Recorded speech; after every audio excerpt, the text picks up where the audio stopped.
تو پھر اس کی ساری چیزیں اچھی لگتی ہیں، اس کو خوش کرنا، اس کا حکم ماننا اور مکمل حیا اور احترام سے رہنا کہ کہیں ایسا نہ ہو کہ اس نے حکم دیا اور میں اس کے حکم کو نہ مانوں اور وہ ناراض ہو جائے تو اس کی ناراضگی سے ڈرنا. یہ جو جذبہ ہے یہ اصل میں محبت ہے. جیسے ایمان عقیدہ توحید کی جان محبت ہے اور محبت کی جان اس کے حکم کو ماننا ہے.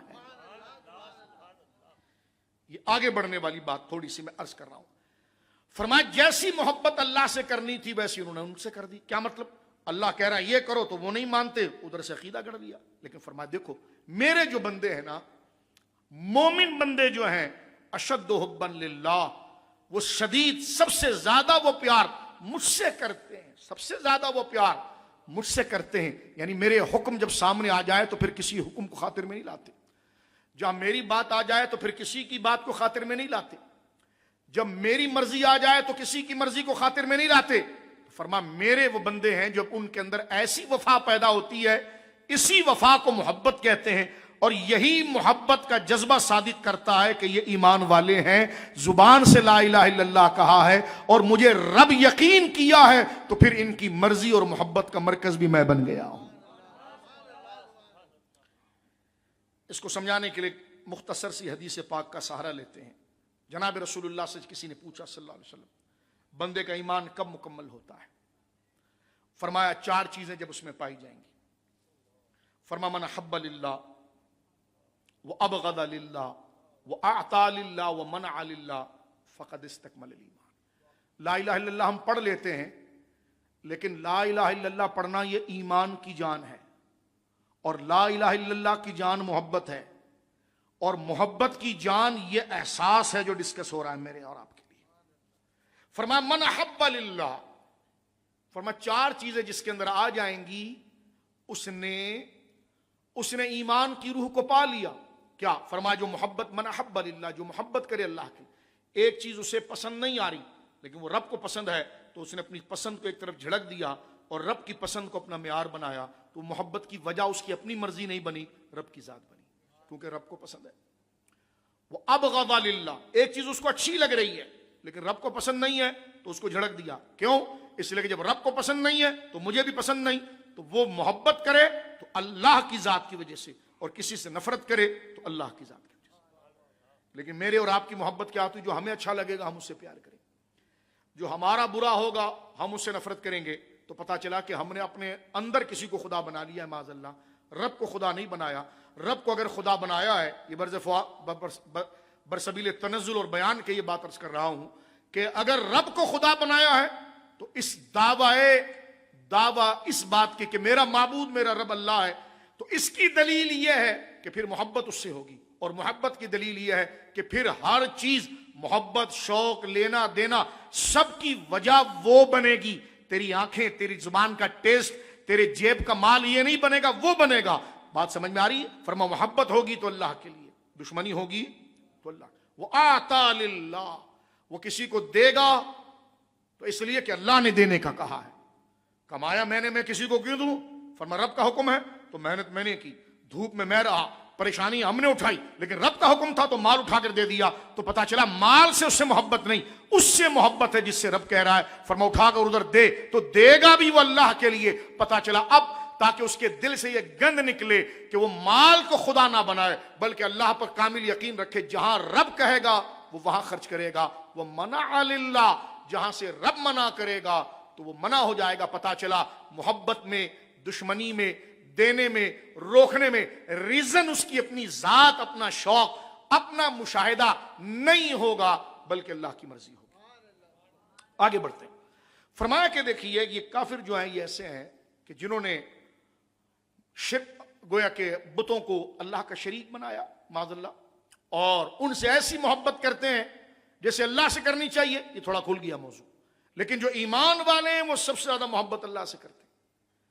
اچھا اب سوال یہ ہے کہ والذین آمنوا اشد حبا للہ، توجہ سنیے تربیت کے لیے میری اور آپ کی. والذین آمنوا اشد حبا للہ، اللہ فرماتا ہے اور وہ جو میرے بندے ہیں نا خاص مومن، وہ سب سے زیادہ پیار وہ مجھ سے کرتے ہیں. ایک کا تو جواب دے دیا، لیکن سب سے زیادہ مجھ سے پیار کرتے ہیں کیا مطلب؟ اس کا مطلب اللہ رب العالمین فرما رہا ہے یہ نہیں کہ وہ صرف مجھ سے محبت کرتے ہیں، وہ اپنے ماں باپ سے بھی محبت کرتے ہیں، وہ اپنے بیٹوں سے بھی محبت کرتے ہیں، وہ سب سے محبت کرتے ہیں، لیکن سب سے زیادہ مجھ سے محبت کرتے ہیں۔ یہ اس لیے کہا کہ وہ یہ نہیں کہ جب مجھ سے محبت کرتے ہیں تو سب سے نفرت کرتے ہیں، نہیں، وہ والدین سے بھی محبت کرتے ہیں، وہ اپنے اہل و عیال سے بھی محبت کرتے ہیں، لیکن سب سے زیادہ محبت مجھ سے کرتے ہیں۔ اس کا کیا مطلب؟ فرمایا جب ان کی محبت اور اللہ کی محبت سامنے آ جائے، پھر تم دیکھو گے یہ سارے رشتے چھوڑ دیں گے اور اللہ کی ذات کی طرف آئیں گے۔ یہ مطلب ہے کہ وہ سب سے زیادہ اللہ سے محبت کرتے ہیں۔ حضرات صوفیہ یہاں ایک جملہ کہتے ہیں، تربیت کے ذرا سماعت فرمائیے، میری اور آپ کی طبیعت کے لیے۔ وہ فرماتے ہیں کیونکہ محبت کا معنی یہی ہے کہ محبوب کے سامنے گردن جھکائی جائے، فرمان برداری کر دی جائے۔ صوفیہ کرام کہتے ہیں قرآن نے یہاں جملہ کہا ہے وَمِنَ النَّاسِ مَن يَتَّخِذُ مِن دُونِ اللَّهِ أَندَادًا، ان لوگوں نے اللہ کو چھوڑ کر کچھ لوگوں کو انداد، ند کا معنی ہوتا ہے معبود بنایا ہے، اس کی یہ انداد، اس کی جمع ندن، جیسا ہم خود میں وَلَا نِدَّ لَهُ، یہ ندن قرآن نے یہاں پر جملہ کہا ہے وَمِنَ النَّاسِ مَن يَتَّخِذُ مِن دُونِ اللَّهِ، اور وہ لوگ جنہوں نے اللہ کے علاوہ من دون اللہ اندادن ند بنائے ہیں۔ ند کا ایک معنی شریک کے ہوتا ہے، توجہ، ایک معنی معبود کے ہوتا ہے۔ اور فرمایا یحبونہم، پھر اس سے ایسی محبت کرتے ہیں جیسے اللہ سے کرنی چاہیے۔ اس بات کو میں نے دماغ میں آپ کے تازہ کر کے پھر آگے بڑھنا چاہ رہا ہوں۔ صوفیہ سے کسی نے پوچھا ند کا کیا معنی ہے، کیونکہ ند کا معنی شریک کے بھی ہے، ند کا معنی معبود کے بھی ہے۔ اللہ نے فرمایا میرے علاوہ انہوں نے دوسروں کو معبود بنا لیا۔ تو صوفیہ کرام رضوان اجمعین کہتے ہیں، بڑی باریک بات کرتے ہیں، وہ کہتے ہیں ہر وہ چیز جو انسان کو اللہ کی یاد سے غافل کرے، ہر وہ چیز جو انسان کو اللہ کی یاد سے غافل کرے اور اس کے احکام پر عمل کرنے سے روکے، یہ بھی انداد ہے، یہ بھی ند ہے، اور وہ بھی بت کی طرح ہے۔ خدا نے حکم دیا ہے کہ یہ عبادت کرنی ہے اور اندر سے نیند اس کو روک رہی ہے، تو یہ بھی انداز، یہ بھی تم نے معبود بنا لیا اس کو۔ کیونکہ ند کا معنی ہے ایسا شریک جو رب کے مقابلے پر ہو، تو یہی تو بات شروع سے ہو رہی، رب کا یہ حکم ہے لیکن نفس یہ کہہ رہا ہے، رب کا یہ حکم ہے کہ یہ کرو، نفس اور خواہش کہہ رہی ہے یہ کرو، تو اب اس نے وہ کیا، تو بھائی اسی کو تو کہا گیا انداد، اور رب کہنے کا معنی یہی ہے کہ اس کے حکم کو مانا جائے۔ تو اس وقت وہ کس کا حکم مان رہا ہے؟ نفس کا، جو اللہ کے حکم کی طرف سے آنے سے روک رہا ہے۔ فرمایا یہ بھی ند ہے، اور قرآن کا یہ حکم ہے ہر بت کو توڑ دو، ہر اس خود ساختہ نفسانی خواہشات یا ظاہر میں وہ علامات جو رب کی شراکت کا تصور پیدا کرے، اس کو ختم کرو، کیونکہ جب تک لا الہ نہیں ہوگا اس وقت تک الا اللہ کا ثبوت نہیں ہوگا۔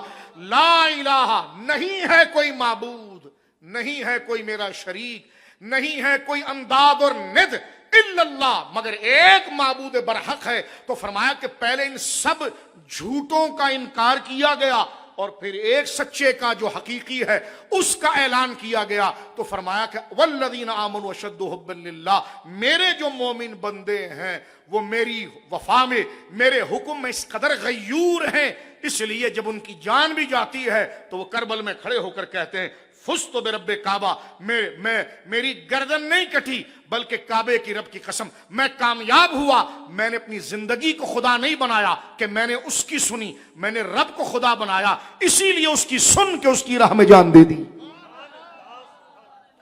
کربلا کو سمجھنے کے لیے اس نقطے کو سمجھنا ضروری۔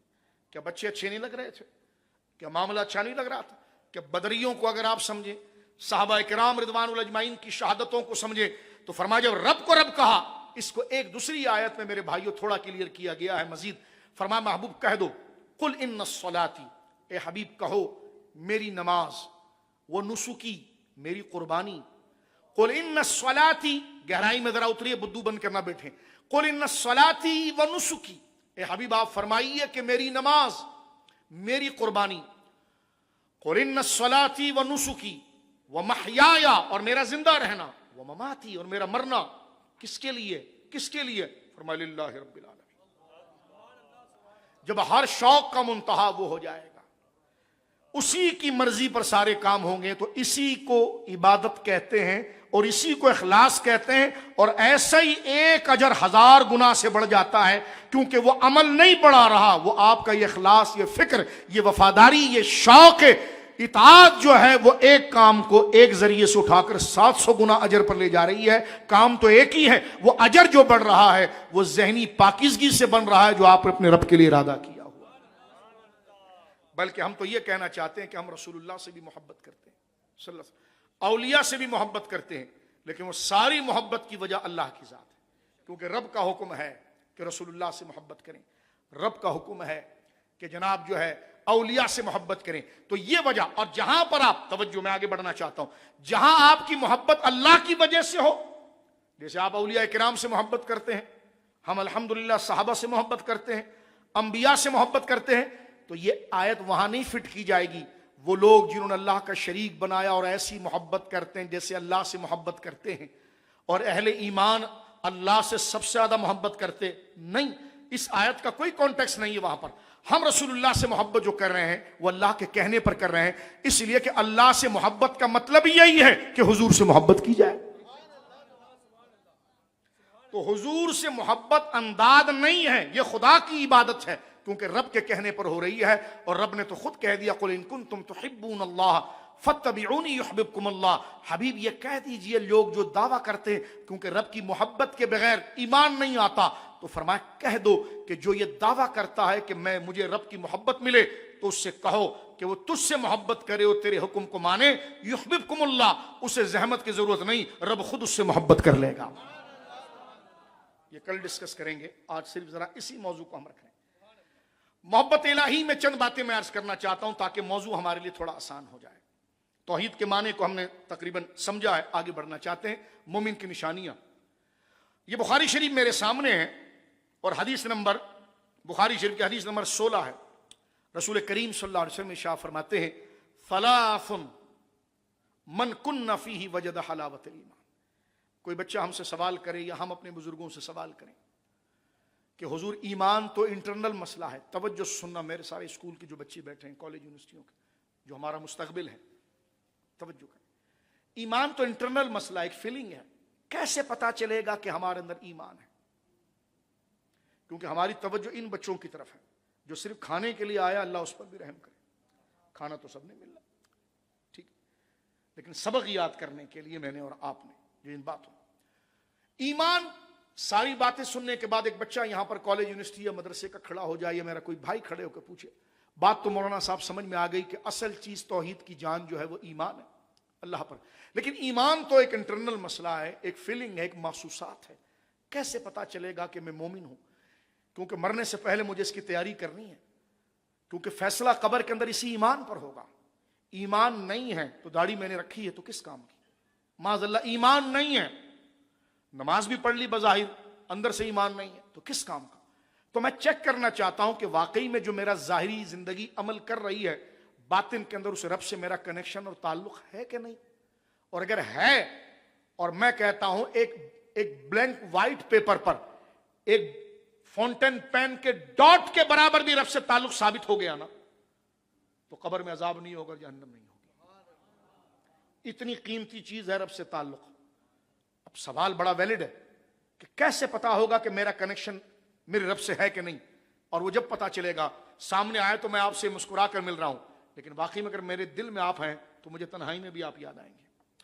جس سے قلبی کنیکشن ہوتا ہے نا، بندہ اس کو اکیلے میں محسوس کرتا ہے، اور آگے پھر فرمان برداری وغیرہ جو میں نے ساری باتیں کی وہ اس کے اندر انکلوڈ ہے، وہ شامل ہے۔ لیکن اس حدیث میں تو حضور سید عالم نے اینالائز کرنے کے لیے، سمجھنے کے لیے، ٹٹولنے کے لیے مرنے سے پہلے مجھے اور آپ کو یہ طریقہ بتا دیا، اگر نہیں ہے تو تیاری کر لیں، ایسے لوگوں کی صحبت میں آ جائیں۔ اگر وہ، کیونکہ فیلنگ جو ہے نا، اندر کی عادت، وہ صحبت اور گیدرنگ سے آتی ہے، کھانے کی چیز تو نہیں کہ اٹھا کے کھا لی آپ نے۔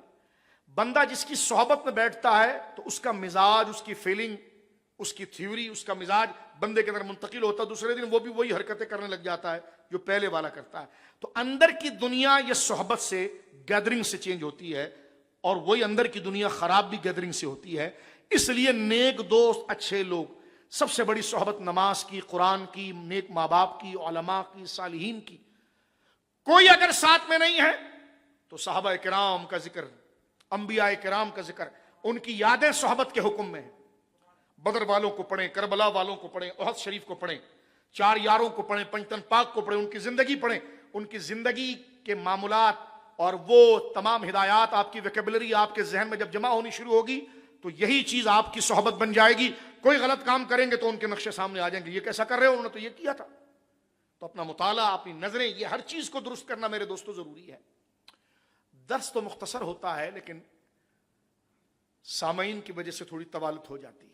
اب میں کچھ حدیثیں پیش کر کے اختتام کی طرف چلوں گا آج کے درس میں، تاکہ کل انشاءاللہ پھر کنٹینیو کریں اور کل اہم بحث یہاں پر ہم لائیں گے. میں تو آج چاہ رہا تھا کہ وقت ہو تو پھر میں صفات ثبوتیہ کی بات کروں اور پھر صفات سلبیہ سے متعلق اہل بدعت نے جو عقیدے گڑے ہوئے ہیں اس پر امام محمد رضا کا سبحان الصبوح جو ایک شاہکار ہے، میں نے چاہا کہ جناب اس پر کو میں عرض کروں. میرے دوستو بزرگوں ذرا توجہ کیجیے. یہ آپ نے دیکھ لیا کہ ایمان رب سے تعلق اور کنیکشن ضروری ہے، اور کنیکشن محبت ایک فیلنگ ہے. کیسے پتا چلے گا مولانا صاحب کہ میری نماز کے ساتھ میرے رب کی محبت بھی جڑی ہوئی ہے؟ کہیں میں اپنے باپ کے ڈر سے تو نماز نہیں پڑھ رہا، یا رب ہی کے لیے پڑھ رہا ہوں. ابا مجھے کہہ رہے نماز پڑھ، لیکن میں ابا کے ڈر کی وجہ سے کہ ابا ناراض ہو جائیں گے، تو یہ تو رشتہ کنیکشن میرا ابا سے ہو گیا ہے. صرف رب سے کب ہوگا کہ میں رب ہی کے لیے اٹھ جاؤں؟ یہ کب ہوگا؟ اب اس کا ایک پریکٹس بڑی قیمتی بات ہے، توجہ سنیے. جناب رسول مکرم صلی اللہ علیہ وسلم کا ارشاد ہے، ایک پریکٹیکل حضور نے دیا ہے جس کو میں اور آپ اپنے آپ کو چیک کریں. حدیث نمبر 16 ہے، بخاری شریف ہے، بالکل ابتدا میں. سرکار کہتے ہیں ثلاث من کن فیہ وجد حلاوت الایمان ان یکون اللہ ورسولہ احب الیہ مما سواہما وان یحب المرء لا یحبہ الا اللہ وان یکرہ ان یعود فی الکفر کما یکرہ ان یقذف فی النار او کما قال. حضور سید عالم فرماتے ہیں جس شخص میں 3 عادتیں آ جائیں، جس شخص میں 3 عادتیں آ جائیں، وہ ایمان کی فیلنگ اور مٹھاس کو پا لے گا. وہ چیک کر لے گا کہ میں مرنے سے پہلے میرا کنیکشن، رابطہ اللہ سے وفاداری کا ہے کہ نہیں. فرمایا ثلاث من کن فیہ وجد حلاوت الایمان، جس کے اندر یہ 3 عادتیں آ گئی وہ اپنے آپ کو انالائز کرے اور چیک کرے. اگر وہ 3 چیزیں ایک ساتھ موجود ہیں اس کے اندر، 1 2 نہیں ہے، یہ آپشنل نہیں ہے، یہ تینوں ایک ہی ہیں. الگ الگ اس لیے کیا ہے تاکہ کھول کے سمجھ لیں، بات ایک ہی لیکن اس کو الگ الگ کیا ہے. یہ آپشنل نہیں کہ 1 ہو 2 نہ ہو، 2 ہو تو پھر 2 ہو جائیں تو پھر جناب جو ہے وہ 1 نہ ہو، ایسا نہیں. تینوں بیک بیک اکٹھا ہونی چاہیے کیونکہ یہ تینوں ایک ہیں. سمجھانے کے لیے اس کو ڈیوائڈ کیا ہے. فرمایا 3 ثلاث من کن فیہ وجد حلاوت الایمان، جس کے اندر یہ 3 احساس، جذبہ، خیال، خصلتیں، عادتیں، فیلنگ آ جائے گی، وہ ایمان کے ٹیسٹ کو پا لے گا اور اپنے کنیکشن کو سمجھ لے گا. فرمایا پہلی چیز کیا ہے؟ حضور سید عالم صلی اللہ علیہ وسلم فرماتے ہیں علیہ الصلوۃ والسلام کہ اللہ اور اس کے رسول اسے باقی تمام چیزوں سے زیادہ محبوب ہو جائیں. یہ رب سے کنیکشن کا پہلا رشتہ ہے. اسے سب سے پیار ہو، اللہ سے بھی اسے سب سے پیار ہو، بیوی سے بھی پیار، بچوں سے بھی پیار، مال سے بھی پیار، بزنس سے بھی پیار، ماں باپ سے بھی پیار، دوستوں سے بھی پیار، لیکن سب سے زیادہ پیار اللہ اس کے رسول کے لیے. فرمائیے پہلی علامت. یہ کیا مطلب اس کا کہ سب سے زیادہ پیار اللہ اس کے رسول سے؟ ابھی قرآن نے ڈسکس کیا، اسی کو بتا رہے ہیں. اس مطلب یہ ہے کہ پیار تو بیوی سے بھی کرنا ہے، رب کا حکم ہے. پیار تو گویا کہ بیوی نے شوہر سے کرنا ہے، یہ رب کا حکم ہے. اولاد سے کرنا ہے، رب کا حکم ہے. پڑوسیوں سے کرنا ہے، رب کا حکم ہے. ایک بھائی دوسرے بھائی سے کرے، رب کا حکم ہے. مال کمانا ہے، محبت ہے، زین الناس حب الشہوات من النساء والبنین، یہ رب کا حکم ہے. ماں باپ سے کرنا ہے، رب کا حکم ہے. لیکن فرمایا سب سے زیادہ وہ اللہ رسول سے کرے. کیا مطلب؟ فرمایا جب اللہ رسول کے مقابلے میں یہ رشتہ آ جائیں تو سب کو اگنور کر کے اللہ رسول کی طرف چل پڑے. باپ کوئی ایسی بات کر دے خدا نہ خواستہ، ماں کوئی ایسی بات کر دے خدا نہ خواستہ، بیوی کوئی ایسی بات کر دے خدا نہ خواستہ جو اللہ کی ناراضگی کا باعث بنے، رشتہ داریاں اور برادریوں کے کچھ رسوم اور اصول، ان کے پرنسپل، ان کے ضابطے ایسے بن جائیں جو شریعت سے ٹکرا رہے ہوں،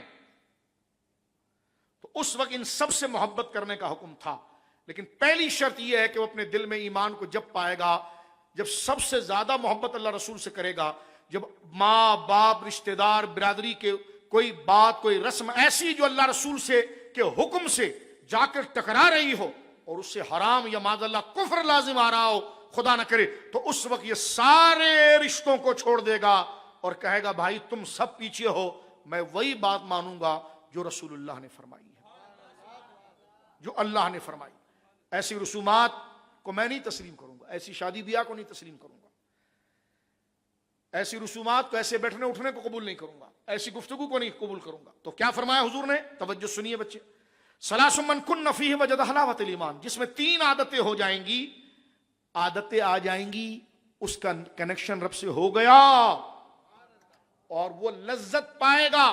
پہلی چیز یہ کہ ان یکون اللہ ورسولہ احب الیہ مما سواہما، کہ اس بندے کے نزدیک باقی تمام چیزوں سے زیادہ اگر کوئی محبوب ہوگا تو اللہ اس کے رسول کا۔ وہ کہے گا میں سب سے پیار کرتا ہوں مگر مصطفیٰ کے بعد، میں سب سے عقیدت کرتا ہوں مگر اللہ اس کے رسول کے بعد۔ سمجھ گئے بات؟ آگے چلتے ہیں۔ فرمایا دوسری عادت کیا ہے؟ 3 چیزیں ہیں نا، گن لیجیے اچھی طرح سے میں اور آپ۔ دوسری چیز یہ کہ وہ ان یحب المرء لا یحبہ الا اللہ، وہ کسی بندے سے بھی محبت کرے تو اللہ اس کے لیے کرے۔ اگر وہ بدعقیدہ ہو، توحید کے خلاف حرکت کرتا ہو، رسالت کے خلاف حرکت کرتا ہو، دین اسلام کے خلاف حرکت کرتا ہو، تو پھر اس سے محبت نہیں ہوگی۔ ارے بڑا ادب کر رہا ہے آپ کا، وہ بڑی محبت کر رہا ہے، ہم نے کہا ہماری محبت کر کے کیا کرے گا، ہم تو خود بکے ہوئے ہیں، ہم تو خود خادم اور غلام ہیں، تو جب تو ہمارے محبوب رب اور رسول کا ادب نہیں کر رہا، ان کے کہے ہوئے کو نہیں مان رہا، تو تجھ سے محبت نہیں ہوگی۔ فرمایا کہ پہلی چیز یہ ہے کہ وہ کائنات میں ہر رشتے سے زیادہ اللہ رسول سے محبت کرے۔ دوسری علامت یہ ہے کہ وہ جس بندے سے محبت کرے گا تو اللہ کے لیے کرے گا، جیسے ابھی حدیث گزر چکی، جس بندے سے بھی محبت کرے گا، تو اس لیے کہا جاتا ہے کہ بدعقیدہ شخص سے اخلاص قلبی کفر ہے، اخلاص قلبی کفر ہے۔ ہاں ضرورت کے حوالے سے، ضرورت شریعہ کے لیے علماء یا قائدین جن کی ضرورت پڑتی ہے کسی مشترکات کے لیے، اگر وہ جائیں تو وہ ایسی ہے جیسے بندہ بیت الخلاء میں اپنی حاجت پوری کرتا ہے، کوئی دل سے تو نہیں جاتا۔ اخلاص دلی، دل میں اس کا پیار ہوگا جس کا حکم اللہ دے گا۔ تو فرمایا کہ وہ جس سے بھی محبت کرے گا تو محبت کی وجہ کیا ہوگی؟ بولو، محبت کی وجہ کیا ہوگی؟ آپ بالکل بدعقیدہ کو دیکھ کر بفر جاتے ہیں، یہی تو ایمان ہے، اور کیا ہے؟ یہ شدت تھوڑی ہے، یہی تو ایمان ہے، یہی تو حضور فرما رہے ہیں ثلاث من کن فی وجد حلاوۃ الایمان، جس میں یہ 3 عادتیں آ جائیں گی وہ ایمان کا ذائقہ پالے گا، وہ اللہ اس کے رسول کو سب سے زیادہ محبوب رکھے گا، وہ کسی سے محبت کرے گا تو اللہ کے لیے۔ کوئی پوچھے آپ سے غوث پاک سے کیوں محبت کرتے ہو؟ اللہ کے لیے۔ کربلا والوں سے کیوں محبت کرتے ہو؟ اللہ کے لیے۔ آل پاک سے کیوں محبت کرتے ہو؟ اللہ کے لیے اور رسول کے لیے۔ ارے جناب تم انبیاء سے کیوں محبت کرتے ہو؟ اللہ اس کے رسول کے کہنے پر۔ تو یہ محبت کی وجہ، اسی طرح جو اللہ اس کے رسول کے بے ادب ہوں یا ایسی وہ باتیں کر جائیں معاذ اللہ حضور کی ختم نبوت کے خلاف، عقیدہ توحید کے خلاف، آخرت کے خلاف، یا دینی ضروریات کے خلاف، تو اس سے دور رہنا فرض ہے، کیونکہ داڑھی ٹوپی پگڑی اپنی جگہ پر ہے، وہ ایمان فیلنگ کا نام ہے، اور وہ فیلنگ پیدا کب ہوگی؟ فرمایا وہ محبت کسی سے بھی کرے گا تو اللہ اس کے رسول کے لیے کرے گا۔ 2 علامت ہو گئی۔ تیسری ذرا توجہ سے سنیے اور بات کو ہم سمیٹنے کی طرف چلتے ہیں۔ وہ ان یکرہ ان یعود فی الکفر اللہ کما یکرہ ان یقذف فی النار، فرمایا وہ ایمان لانے کے بعد اور کفر سے نجات پا کر جو ایمان لے آیا ہے کہ مومن ہے، اس کے بعد اللہ اس کے رسول کے کفر سے، ان کے انکار سے اور کفری عقائد سے ایسے گھن اور نفرت کرے، فرما کہ جس طرح وہ آگ میں جانے سے گھبراتا ہے اور اس کو پسند نہیں کرتا، اسی طرح ایمان کے بعد کفر میں جانے سے وہ اتنی کراہیت اور گھن کھائے اور ڈرے جیسے آگ میں گرنے سے ڈرتا ہے۔ فرمایا یہ 3 عادتیں جس میں ہو گئی، اس کا کنیکشن رب سے ہو گیا، وہ سجدہ شکر بجا لائے، خدا نے اسے قبول کر لیا ہے۔ اللہ ہمیں ان میں سے کر دے۔ اللہ رب العالمین ہماری عملی زندگی کے اندر تقریر کے ساتھ ساتھ، سننے کے ساتھ ساتھ اللہ ہماری عملی زندگی کے اندر یہ تین باتیں لے آئے کہ ہم سب محبوب رشتوں میں سب سے زیادہ محبوب پیار سب سے کریں گے جن سے اللہ نے حکم کیا، لیکن سب سے زیادہ پیار کریں گے تو اللہ اس کے رسول کے لیے کریں گے۔ فرما انہیں جانا انہیں مانا نہ رکھا خیر سے کہا۔ آپ اسے شدت سمجھ رہے تھے، یہ تو قرآن حدیث کا ترجمہ تھا۔ للہ الحمد میں دنیا سے مسلمان گیا۔ آگے چلیے میں چند احادیث تاکہ یہ محبت تک کا مفہوم ہمارا مکمل ہو جائے، اور میں 2 سے 3 احادیث مزید عرض کرتا ہوں تاکہ بچے اس کو سن لیں۔ حضرت ابو دردہ رضی اللہ تعالیٰ عنہ سے روایت ہے، جامع ترمذی شریف کی حدیث ہے۔ حضرت داؤد علیہ السلام کے ایک واقعے کو حضور علیہ السلام نے ذکر کیا۔ جو بچے بیٹھے ہیں، بزرگ بیٹھے ہیں، ذرا توجہ سنیے، ہمیں بہت سی چیزیں بھی سمجھ میں آ جائے گی۔ ابھی تک ہمارے ذہن میں کوئی بات ایسی ہے جو مشکل ہے بن رہی ہے، تو یہ آگے کی ایک ایک چیز اس کو آسان کر دے گی۔ حضرت ابو دردہ رضی اللہ تعالیٰ عنہ رسول اللہ صلی اللہ علیہ وسلم کے بڑے بزرگ صحابی ہیں۔ کہتے قال قال رسول اللہ صلی اللہ علیہ وسلم کان من دعاء داؤد اللہم انی اسألک حبک وحب من یحبک والعمل الذی یبلغنی حبک اللہم اجعل حبک احب الی من نفسی واہلی ومن ماء البارد۔ اللہ اکبر۔ قال كان ورسول الله صلى الله عليه وسلم اذا ذكروا داؤد عليه السلام يحدث عنه وكان اعبد البشر، جامع ترمذی او کما قال علیہ الصلوۃ والسلام۔ ابھی بات کی گئی تھی نا کہ اللہ پر ایمان اور کنیکشن اور رابطے کا مطلب یہ ہے کہ اس سے محبت سارے رشتوں سے زیادہ کیا جائے، یہ بھی یہ بات ہوئی نا۔ توجہ ہے، تھوڑی سی وقت حضرت توجہ کی۔ اور اس کا مطلب ابھی ہم نے یہ سمجھا کہ کسی سے بھی محبت کا ریزن اللہ رسول کی ذات ہو۔ اس کو اس حدیث کے اندر دیکھے بتایا گیا کہ اللہ کے پیارے نبی حضرت داؤد علیہ السلام رب سے دعا کیا کرتے تھے۔ رب سے مانگنا کیا یہ ہمیں نہیں آتا، جو نہیں مانگنا ہے وہ مانگتے، اور جو مانگنا ضروری تھا وہ نہیں مانگتے، اور اس کے علاوہ کوئی دے نہیں سکتا۔ اور یہ وہی لوگ بتا سکتے ہیں جو رب کو جانتے ہیں۔ اس لیے ہمیشہ دعا مسنون کرنی چاہیے جو رسول اللہ نے خود کی ہے، اور جامع ترین دعاؤں میں قرآن کی دعا ربنا آتنا فی الدنیا حسنہ وفی الآخرۃ حسنہ وقنا عذاب النار، یہ جامع ترین دعا، ایک لائن میں سب آ گیا۔ حضرت انس بن مالک رسول اللہ کے صحابی ہیں صلی اللہ علیہ وسلم، ان کے پاس ایک شخص آیا، کہنے لگا حضور میرے لیے دعا کریں۔ آپ نے فرمایا ربنا آتنا فی الدنیا حسنہ وفی الآخرۃ حسنہ وقنا عذاب النار۔ ربنا آتنا فی الدنیا حسنہ، یا اللہ ہمیں جو دنیا کی ساری بھلائیاں دے دے، آخرت کی ساری بھلائیاں دے دے، اور عذاب جہنم سے بچا۔ آپ نے کہا جی۔ اس نے کہا اور دعا کر دیں۔ آپ نے پھر پڑھا ربنا آتنا فی الدنیا حسنہ وفی الآخرۃ حسنہ وقنا عذاب النار۔ ہمیں بھی تو رقت جب تک نہیں آتی جب تک دعا 1 گھنٹے کی نہ ہو۔ نیک لوگ ہوں تو کوئی منع نہیں ہے، لیکن اس کو فیشن نہیں بنانا چاہیے، کیونکہ دعا کا تعلق دل سے ہوتا ہے۔ تیسری دفعہ جب اس نے کہا کہ حضور آپ بنائیں، آپ نے فرمایا سب تو کر لی نا، کیا بار بار کہہ رہا اور مانگو؟ دنیا کی ساری بھلائی اس آیت میں آ گئی اور آخرت کی بھلائی، اب کون باہر رہ گیا مجھے یہ بتا؟ تو لائن ایک ہے اور ساری دعا ہوگی، بولی سبحان اللہ۔ کہ جی مزہ نہیں آیا۔ میں نے کہا آپ کو مزہ اس لیے نہیں آیا کہ آپ کو پتہ ہی نہیں ہے جملے کتنے پسندیدہ ہے اللہ کے۔ اگر یہ پتا ہوتا تو آپ کو اس ایک لائن میں مزہ آ جاتا۔ ربنا آتنا فی الدنیا حسنہ وفی الآخرۃ حسنہ وقنا عذاب النار، آمین یا رب العالمین۔ تو حضرت داؤد علیہ السلام دعا کیا کر رہے ہیں، ذرا توجہ سے سنیے آپ، اور اللہ سے مانگنا کیا چاہیے، اور دعا کا چلن آپ دیکھیے کیسا ہے۔ نبی مکرم صلی اللہ علیہ وسلم فرماتے ہیں داؤد علیہ السلام کی دعاؤں میں سے دعا ہے اللہم انی اسألک حبک، اے اللہ میں تجھ سے تیری محبت کا سوال کرتا ہوں۔ میں وہ دعا پہلے پڑھتا، اللہم انی اسألک حبک وحب من یحبک، یا اللہ میں تجھ سے تیری محبت کرنے والوں کی محبت اور تیری محبت پیدا کرنے والوں کی محبت کا سوال کرتا ہوں۔ فرمایا اللہم انی اسألک حبک، اے اللہ میں تیری محبت کا سوال کرتا ہوں۔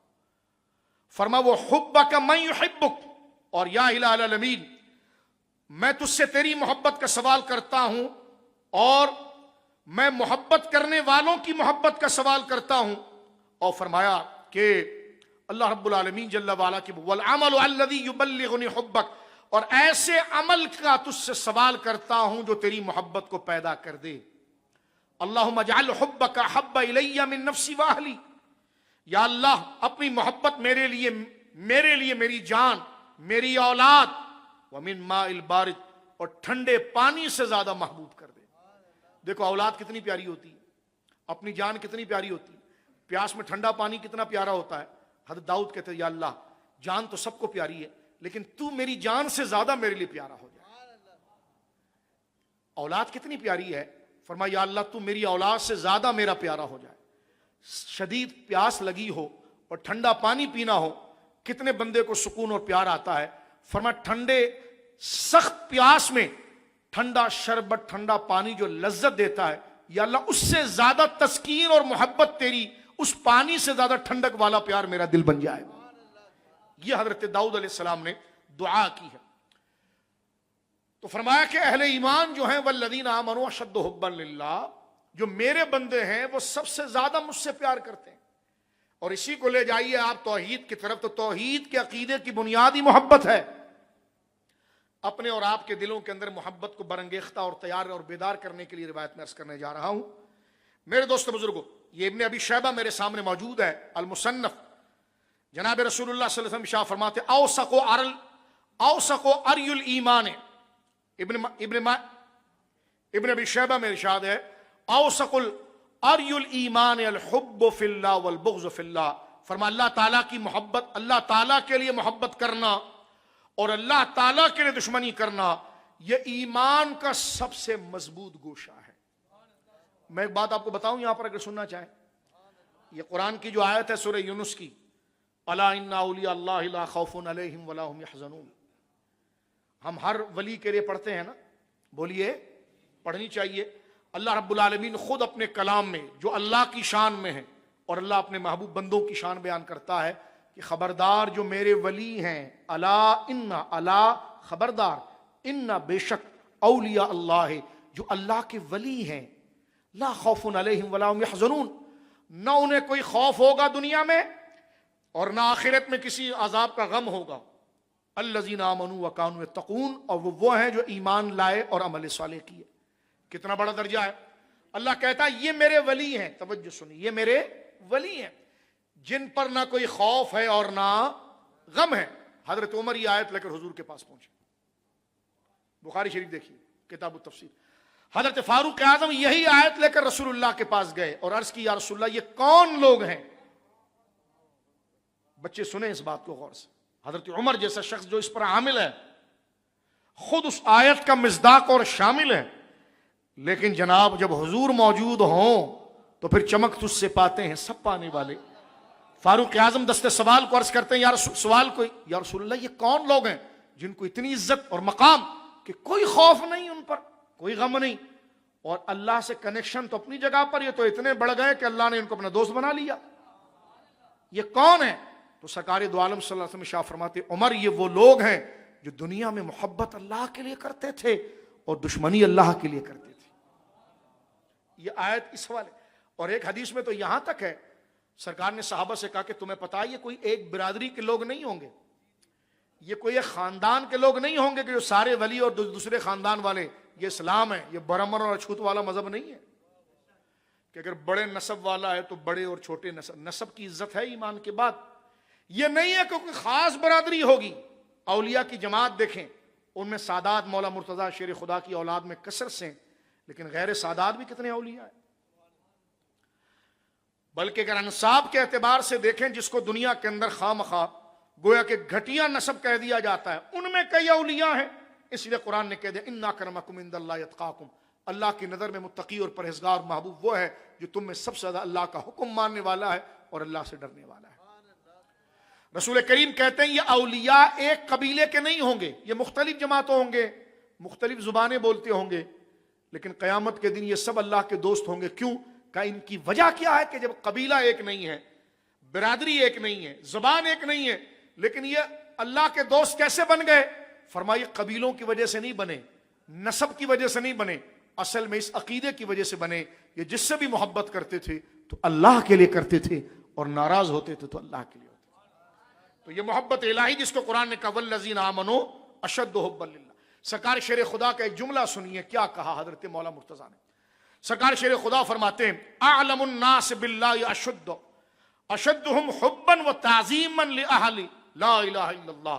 مولا مرتضی شیر خدا کہتے ہیں کہ عالم علم میں علم رکھنے والا اور علم جب رنگ لائے اور واقعی میں عالم ربانی بنے تو اس کی نشانی یہ ہے کہ اس سے ایک عادت پیدا ہو جائے گی کہ وہ محبت کرے گا تو اللہ کے لیے کرے گا اور دشمنی کرے گا تو اللہ کے لیے کرے گا. میرے دوستو بزرگ، جب محبت ہوتی ہے تو بندہ محبوب کو دیکھنا بھی چاہتا ہے، اس سے ملنا بھی چاہتا ہے، اس سے ملاقات بھی چاہتا ہے. یہ آخری حدیث پاک سنیے پھر اپنے درس کو ہم مکمل کرتے ہیں. یہ میرے سامنے صحیح مسلم شریف ہے اور حدیث نمبر ہے 6696 6696. اس کو ذرا آپ غور سے سنیے. اس کے راوی ہیں حضرت عبادہ بن صامت رضی اللہ تعالی عنہ، رسول اللہ صلی اللہ علیہ وسلم کے بڑے جل و قدر صحابی ہیں. ان عبادہ بن صامت رضی اللہ عنہ ان نبی اللہ صلی اللہ علیہ وسلم قال من احب لقاء اللہ احب اللہ لقاءہ ومن کرہ لقاء اللہ کرہ اللہ لقاءہ. اللہ اکبر. جس سے محبت ہوتی ہے بندہ اس سے ملنا چاہتا ہے، ٹھیک ہے، اور ملنے کے لیے اللہ کے پاس جانا پڑے گا. اللہ کے پاس جانے سے مراد یہ کہ اس دنیا سے بندہ رخصت ہوگا تو رب کا دیدار کرے گا، ٹھیک ہے. جنت میں اللہ کو دیکھیں گے مومنین، سبحان اللہ. بلکہ صوفیہ کا تو یہ حال ہے، بایزید بستامی رحمہ اللہ کا. ان سے کسی نے پوچھا جنت اگر اللہ دے بھی دے آپ کو، کیونکہ آپ نیک آدمی ہیں، لیکن اللہ اپنا دیدار نہ کرائے تو پھر کیا ہوگا؟ تو فرمایا ایسے روئیں گے جنت میں رہ کر ایسا روئیں گے جیسے جہنم میں رہ کر جہنمی جہنم سے آزاد ہونے کے لیے روتے ہیں. تو کہیں گے رونے کی وجہ کیا ہے؟ کہ رونے کی وجہ یہ ہے کہ رب کو دیکھتے کیوں نہیں ہم. فرمایا ہم یقیناً یہ جو اللہ نے انعامات کیے یہ قبول ہے، لیکن ہم ان انعامات کی وجہ سے تو نہیں آئے. یہ تو دنیا میں ہمیں لوگ دے بھی رہے تھے، مانا کہ اس کے مثل نہیں تھے، لیکن ہم نے اس کی محبت کے لیے ترک کیا تھا اس کو دیکھنے کے لیے. فرما اگر آج اس کا دیدار نہیں ہوگا تو یہ جنت بھی ہمیں پھیکی پھیکی لگے گی. حضرت جابر بن عبداللہ کہتے ہیں کہ صحابہ کرام رضوان اللہ اجمعین سے ہٹ کر ایک بات ہے کہ جب جنتی جنت میں حلقہ ڈال کر بیٹھے ہوں گے اور یہ غور کر رہے ہوں گے کہ یہ دودھ بھی بہت اچھا، یہ نہریں بھی بہت اچھی، یہ سایہ بھی بہت اچھا. جنت تو پھر جنت ہے نا جی. آپ نے بڑے حسن سوئٹزرلینڈ آپ نے دیکھا، ناران کاغان آپ نے دیکھا، کشمیر آپ نے دیکھا، ہمالیہ کیٹو آپ نے دیکھا، ناگا پربت دیکھ لیا، گلگت دیکھ لیا، اور بندے کی منہ کھلا کے کھلا رہ جاتا ہے کیا حسن ہے. لیکن رب کہتا ہے یہ تو کچھ بھی نہیں ہے. جو ہم نے جنت بنائی ہے کسی آنکھ نے دیکھی ہی نہیں ہے. آج تک کسی آنکھ نے ایسا نظارہ دیکھا ہی نہیں. یا اللہ یہ پہاڑ کی چوٹیوں سے خوبصورت، وادیوں سے بل کھاتے چشموں سے بھی زیادہ خوبصورت. یا اللہ یہ دریا کے کنارے پر خوبصورت گداس قسم کے جو سبزہ جو شگفتگی کے ساتھ اگا ہوا ہے، کیا اس چمن سے بھی زیادہ خوبصورت؟ اور اس وادی کے اندر وقت فجر میں جب بندہ اٹھتا ہے اور پہاڑ کی چوٹیوں کی کناروں سے فجر طلوع ہو رہی ہوتی ہے تو اس عالم کو دیکھ کر کہتا ہے مولا ربنا ما خلقت ھذا باطلا. مولا یہ کائنات تو نے کتنی خوبصورت بنائی اور کسی چیز کو تو نے بیکار نہیں بنایا. مولا کیا اس سے بھی خوبصورت؟ رب فرماتا ہے وہ ایسا بنایا ہے کہ نہ کسی آنکھ نے ایسا نظارہ دیکھا، نہ کسی کان نے کبھی ایسی بات سنی. فرمایا وہ جنت ہم نے ایسی بنائی. فرمایا اہل جنت جب بیٹھے ہوں گے جنت کے اندر اور دیدار الہی کے لیے مشتاق اور غمگین ہوں گے تو رب کریم اپنے شان ان پر جلوگر ہوگا. اور جب وہ رب کا دیدار کریں گے، رب کو دیکھیں گے، تو رب ان سے ارشاد فرمائے گا لیکن رب کا دیکھنا ایسا نہیں ہوگا جیسا میں آپ کو دیکھ رہا ہوں، آپ مجھے دیکھ رہے ہیں. وہ کیسا ہوگا یہ بھی ایک لذت ہو، وہ دکھائے گا جیسا دکھانا ہوگا.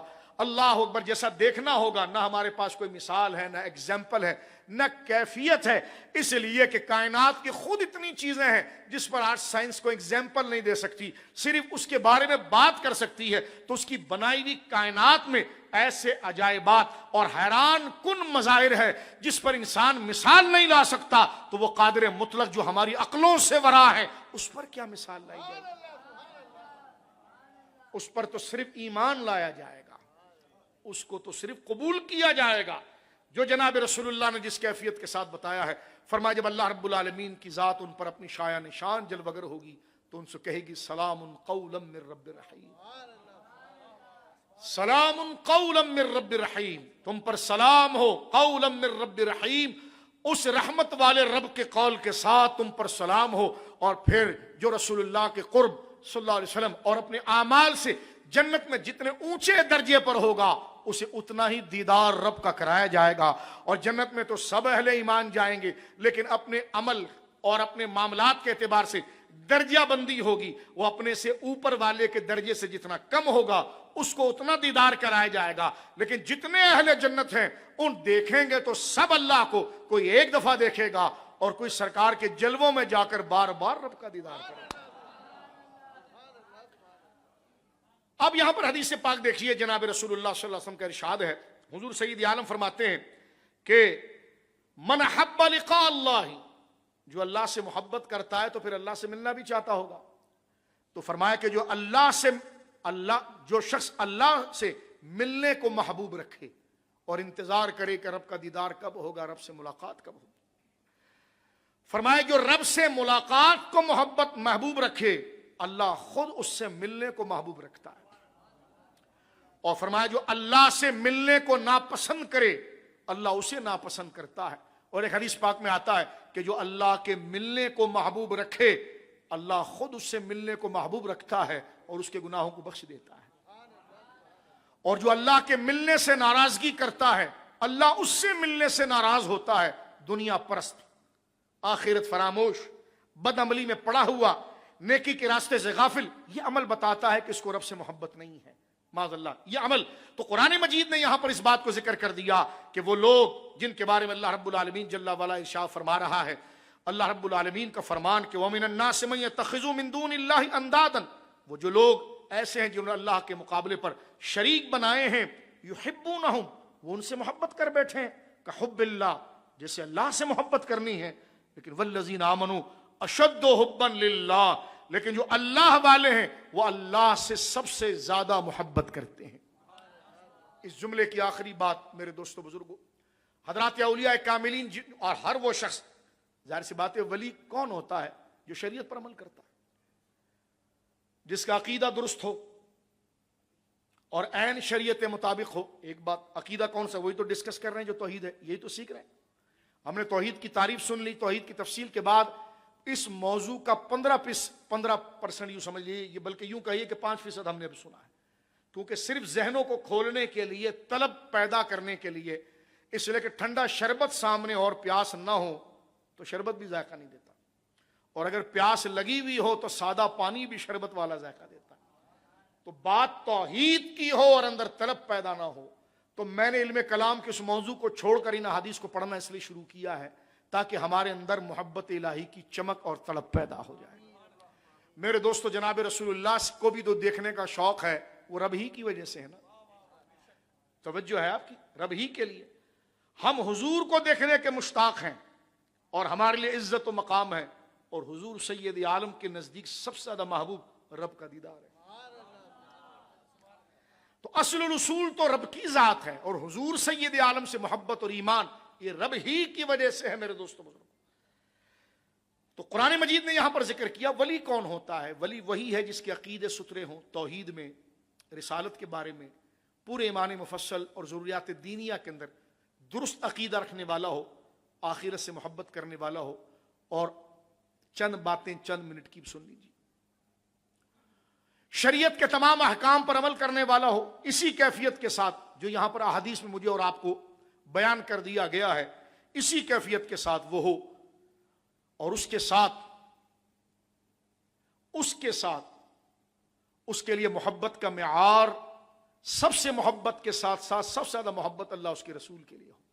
وہ کسی سے محبت کرے تو اللہ کے لیے کرے، کسی سے بغض رکھے اللہ کے لیے رکھے۔ ایسا شخص جب دنیا سے جاتا ہے تو وہ گیا اللہ کی محبت میں ہے، کیونکہ زندگی اس نے اللہ کی محبت میں گزاری ہے، وہ گیا اللہ کی محبت میں۔ اسی لیے ایک محدث یزید بن ہارون رحمۃ اللہ تعالی علیہ، جب ان کو خواب میں دیکھا کسی محدث نے تو ان سے کہا کہ تمہارے ساتھ کیا معاملہ ہوا؟ انہوں نے کہا میرے ساتھ یہ معاملہ ہو، جب فرشتے مجھ سے آئے تو مجھ سے کہنے لگے من ربو کا، تیرے رب کیا ہے، کون ہے؟ تو کہا آپ نے کیا جواب دیا؟ تو فرمایا میں نے اپنی یہ سفید داڑھی، کیونکہ بزرگ تھے، فرمایا فاخذت بلحیۃ البیضاء، میں نے اپنی سفید داڑھی پکڑ کر یہ کہا کہ تم مجھ سے پوچھتے ہو کہ میرا رب کون ہے؟ فرمایا اسی چیز کو میں 80 سال تک زمین پر لوگوں کو سکھاتا رہا اور سیکھتا رہا. میری زندگی کو دیکھ لو تو تمہیں پتا چل جائے گا کہ میری زندگی کا ایک ایک لہجہ بنا رہا ہے کہ حسبی ربی جل اللہ ما فی قلبی غیر اللہ. تو ایسا شخص جو عقیدے کے اندر پورا ہو, اور محبت مین چیز ہے, محبت یہ طلب, کیونکہ پیاس جو ہے نا وہ اس کو محبت کہتے ہیں. یہ پیاس ہی محبت ہوتی ہے جو پانی تک گھسیٹ کے لے جاتی ہے آپ کو, کیونکہ محبت ہی طلب ہے جو محبوب تک پہنچنا چاہتا ہے. اور طلب اگر نہ ہو, پیاس نہ لگی ہوئی ہو, سامنے شربت موجود ہے, بھوک نہ لگی ہوئی ہو, کھانا موجود ہے, یار کھانا اچھا نہیں بنا, کہ نہیں آپ کو بھوک نہیں تھی, اور بھوک اگر ہو تو سوکھی روٹی بھی فائدہ دیتی ہے. بہت قریب آ کر اس مسئلے کو ہم باندھ کر, لفظ پر بڑی حساس ہے, جتنی ہم بات کر سکتے ہیں, جتنے سوچتے ہیں تو وہ نہیں کر سکتے, لیکن جتنا گنجائش ہے کر سکتے ہیں تو آگے بڑھ کر بات کر رہے ہیں کہ آپ کو پیاس لگی ہے, مجھے پیاس لگی ہے, تو پانی اگر کتنا بھی دور ہے تو گاڑی چلاتے ہوئے ہم پہنچ جائیں گے. اور پیاس نہ لگی ہے تو سامنے گلاس لگا ہوا ہے اور بندے کو مزہ نہیں آ رہا, یار میرا دل نہیں کر رہا, اس میں میٹھا نہیں ہے. انہوں نے کہا میٹھا ہے, آپ میں طلب نہیں ہے, اسی طلب کو محبت کہتے ہیں. یار مزہ نہیں آ رہا نمازوں میں, کوئی دین میں مزہ نہیں آ رہا. ہم نے کہا وہ مزہ پیدا کرو نا, وہ محبت ہے, اور وہ پیدا ہوتی اطاعت کے ساتھ ہے, وہ اطاعت کے ساتھ, اور دل پر ہما وقت اس کی ضرب کے ساتھ, دل میں اس کو وارد کرنے کے لیے, کیونکہ دل کا مزاج یہ ہے کہ وہ ماحول سے اثر لیتا ہے. دل ماحول سے اثر لیتا ہے. جس طرح کہ لوہے کو آگ میں ڈال کر بندہ نرم کر دے تو ہتھوڑے سے اس کی ٹھکائی کر کے اس پر ضربے لگا کر چاہے جو نقشہ بنا لے آپ, کیونکہ جب لوہا آگ میں جل کر نرم ہو گیا تو پھر آپ اس پر جو بھی نقشہ بنا لیں, لیکن لوہا جب تک نرم نہیں ہوا آپ کے ہاتھ ٹوٹ جائیں گے, آپ کا ہتھوڑا ٹیڑھا ہو جائے گا, لیکن لوہا نہیں ٹوٹے گا. لیکن لوہا اگر آگ میں گرم ہو گیا تو پھر وہ نرم ہو جاتا ہے. تو دل جو ہے وہ یاد الہی اور صحبت نیک میں نرم ہوتا ہے, اور پھر وہی احساس ہوتا ہے کہ بندے کے اندر یہ کیفیت پیدا ہو جاتی ہے, وہ والی جو قرآن نے کہا کہ تتجافا جنوبہم عن المضاجع, لوگ راتوں کو لیٹے ہوئے ہیں, اور اللہ کہتا ہمارے یہ بندے جن کے پہلو بستروں سے الگ ہوتے ہیں. والذین یبیتون لربہم سجدا وقیاما, اور یہ ہمارے وہ بندے ہیں جن کی راتیں قیام اور سجدے میں گزرتی ہیں. اور ایسا بندہ جب رب کی بارگاہ میں پہنچتا ہے, تقریر کا خلاصے کے طور پر, تو اللہ رب العالمین ان کو اعزاز اور انعام کیا دیتا ہے. قرآن میں اللہ کہتا ہے کہ ان کو کیا اعزاز ملے گا, فرما فی مقعد صدق عند ملیک مقتدر, فی مقعد صدق عند ملیک مقتدر, فرما فی مقعد صدق, مقد کہتے ہیں کرسی کو بھی, فرمایا وہ صدق والی, تعریف والی, ثنا والی, خوشی والی کرسی پر بٹھائے جائیں گے. جیسے آپ کسی کانفرنس میں جاتے ہیں تو الگ الگ چیئر ہوتی ہے, اللہ یہ کہتا ہے کہ ایک چیئر ہوگی وہ صدق والی چیئر ہے, اس پہ سٹیکر لگائی, اس پہ صدق, مقعد صدق, سچائی والی کرسی. صدق کا معنی امام جعفر نے یہ کیا رضی اللہ عنہ کہ تعریف اور ثنا والی کرسی جس پر ان کو بٹھایا جائے گا, اس پروٹوکول پر کہ ان کو اونچی کرسیوں پر بٹھایا گیا ہے. اور وہ کرسیاں کہاں لگی ہوئی ہوں گی, وہ کرسیاں ہوں گی کہاں پر, فرما عند ملیک مقتدر, وہ ان کے رب کے پاس سجائی جائیں گی. قرآن کہتا ہے عند ملیک مقتدر, وہ ان کے رب کے پاس, پاس یہاں ظرفیت اور مکانیت کے نہیں ہے, یا عند بشان و عظمت کے ہے. جیسے ان الدین عند اللہ الاسلام, یہاں عند ظرفیت زمان کے لیے نہیں بلکہ شان کے لیے ہے. تو یہیں پر فرمایا عند ربہم یرزقون, وہ اپنے رب کے پاس رزق پاتے ہیں. تو رب کے پاس رزق سے یہاں عند سے مراد پاس بمراد زمان اور مکان میں نہیں ہے بلکہ شان میں ہے. تو یہاں بھی فرمایا کہ فی مقعد صدق عند ملیک مقتدر, وہ شان والے رب کے پاس, عزت والے مقام کے قریب وہ کرسیاں لگی ہوئی ہوں گی جس پر وہ بیٹھیں گے, اور اس کرسی کا ٹائٹل ہوگا مقعد صدق. کیا مطلب, اس پر ان کو بٹھایا جائے گا اور ان سے کہا جائے گا خاموش ہو جاؤ تم. کیوں؟ اس لیے کہ تم نے ساری زندگی ہماری ثنا کی ہے, آج ساری خدائی کے سامنے وہ صاحب ثنا, وہی رب تمہاری تعریف اور توصیف اپنے بندوں کے سامنے کرے گا. فرما فذکرونی اذکرکم، تم میرا ذکر کرو میں تمہارا چرچا کروں گا۔ توحید کے حوالے سے ہم نے عقیدہ اور ایمان کیا ہے وہ ذکر کیا، اور آخر میں امام غزالی کے اسی جملے پر ہم بات کو ختم کر دیتے ہیں آج کے سبق کو مکمل کرنے کے لیے، تاکہ آپ کو یاد اور سمجھنے کے لیے زیادہ بار نہ ہو جائے۔ کل علم کلام کی ایک اہم بحث ہم عقیدہ توحید ہی پر شروع کریں گے انشاءاللہ العزیز۔ وقت ہوتا تو میں پورا مہینہ 30 دن عقیدہ توحید پر ہی ہم بولتے ہیں۔ اہل سنت کے ذخیرہ معلومات اور علمیت میں توحید ہی توحید ہے میرے دوستو۔ عقیدہ رسالت بھی توحید ہی کا جلوہ ہے، ذکر اہل بیت بھی توحید ہی کا جلوہ ہے، عظمت صحابہ بھی توحید ہی کا جلوہ ہے۔ یہ اسی کے جلوے ہیں جو کبھی کربلا میں نظر آ رہے ہیں، کبھی نجف میں نظر آتے ہیں، کبھی بقیع میں نظر آتے ہیں، کبھی سرکار کی چھاتی سے لگے ہوئے شیخین نظر آتے ہیں، کبھی بغداد میں نظر آتے ہیں، کبھی اجمیر میں نظر آتے ہیں، کبھی بدایوں میں ہوتے ہیں، کبھی گولڑا میں ہوتے ہیں، کبھی بریلی میں ہوتے ہیں، کبھی سرہند میں ہوتے ہیں۔ یہ ذکر کوئی غیر نہیں ہے، یہ ذکر توحید ہی یہی ہے، کیونکہ اصل الاصول وہی ہے، یہ اس کے جلوے ہیں جن کی تعریفیں کی جا رہی ہیں۔ یہ سارا ذکر توحید ہے، اس کو کب خلاف توحید سمجھ لیا آپ نے؟ اللہ اکبر! کیونکہ ان سے محبت اللہ کے لیے ہے، تو جب ان سے محبت اللہ کے لیے ہوئی تو یہ عقیدہ کوئی عقیدہ نہ ہوا غیر، بلکہ توحید ہی ہوا۔ ہاں، ضمناً ذکر کرنے کے لیے ان کی ذات کی طرف منسوب کر کے پھر اس کو الگ الگ ذکر کیا جاتا ہے، لیکن روح کی اصل وجہ کیا ہے کہ محبت اللہ کے لیے ہے۔ توحید پر امام غزالی رحمہ اللہ کے اس جملے کو سن لیجئے، تاکہ پھر اسی پر ہم گفتگو کو ختم کر دیتے ہیں، تاکہ آنے والے درس کے اندر توحید کا کنیکشن جو ہمارے دیگر بزرگوں نے اس کی ایک اور خوبصورت نظیر ہمارے فکر کی اپروچ بڑھانے کے لیے، کیونکہ ہم وہیں کے وہیں نہ رہے نا، تھوڑا علمی اپروچ۔ علم جتنا زیادہ بڑھے گا شیطان کے وار سے بچیں گے۔ انفارمیشن جتنی آتی ہے، جتنا علم آئے گا اتنے وسوسے کا دفع ہوں گے، کیونکہ علم ہوگا، روشنی جتنی آئے گی وہ اندھیرے کو پیچھے دھکیلے گی۔ علم جتنا شریعت کا آئے گا وہ ذہن میں آنے والے کفر، الحاد، بددینی، بے حیائی اور اللہ اس کے رسول کے خلاف آنے والے خیالات کو دھکیلے گا۔ اگر علم میں نہیں ہوگا تو بندہ اس کو ایکسیپٹ کرتا چلا جائے گا، کیونکہ اس کو پتہ ہی نہیں ہے کہ اندھیرا کیا ہے، اجالا کیا ہے۔ لیکن جب توحید کے اس نور کا اجالا دل میں اٹھے گا تو صبح شام جو شیطان میرے اور آپ کے کانوں میں وسوسے ڈالتا ہے، بندہ ایک لاحول کی ضرب شریف سے اس کا تشت ازبام کر سکتا ہے، مگر جب توحید کے عقیدے کو سمجھ کر اس کی محبت کی چاشنی اور کرن کو اور روشنی کو دل میں اجاگر کیا جائے۔ امام غزالی کا وہ قیمتی جملہ میں پھر پڑھنا چاہتا ہوں۔ توحید کہتے ہیں اللہ رب العالمین کی ذات کو ایک ماننا اور ایک جاننا۔ ابھی تو سورہ اخلاص شروع نہیں ہوئی ہے میرے دوستو، یہ تو صرف ہم نے آپ کے سامنے ایک تمہید بیان کی ہے، وقت گزر جاتا ہے۔ توحید کیونکہ دو چیزیں ہوتی ہیں، میں اپنی بہنوں سے بھی کہنا چاہ رہا ہوں، بھائیوں سے بھی، بچوں سے، اسکول کالجوں کے بچوں سے، مدرسوں کے طلباء، بزرگوں سے یہ بات عرض کرنا چاہتا ہوں کہ یہ بات کا خلاصہ، اس کو بڑی بیداری، یہ سب سے بزرگ ترین ذکر ہے جس ذکر کو رسول اللہ خود فرمائیں۔ حضور سید عالم اللہ رب العالمین کے ذکر میں جب روئیں تو ایسا روئیں کہ سینہ آپ کا گرجے، ساری رات رب کی بارگاہ میں کھڑے رہیں اور پاؤں آپ کے متورم ہو جائیں۔ جب آپ کو کہا گیا کہ اللہ رب العالمین نے تو آپ کے صدقے آپ کے اگلے پچھلوں کی خطاؤں کو معاف کر دیا، یا رسول آپ آرام فرمائیے، فرمایا میں شکر گزار بندے میں سے نہ ہو جاؤں؟ رب کی محبت، اللہ اکبر۔ جناب رسول کریم صلی اللہ علیہ وسلم نے مرتبہ توحید کو جو بیان کیا، تو اب اس جملے کو جو امام غزالی نے لکھا ہے میرے دوستو، اس کو ذرا سمجھنے کی کوشش کیجئے۔ توحید کا ایک لغوی معنی ہے کہ اللہ کو اپنی ذات میں ایک جاننا اور ایک ماننا۔ ذات سے مراد کیا ہے یہ کل بات کریں گے۔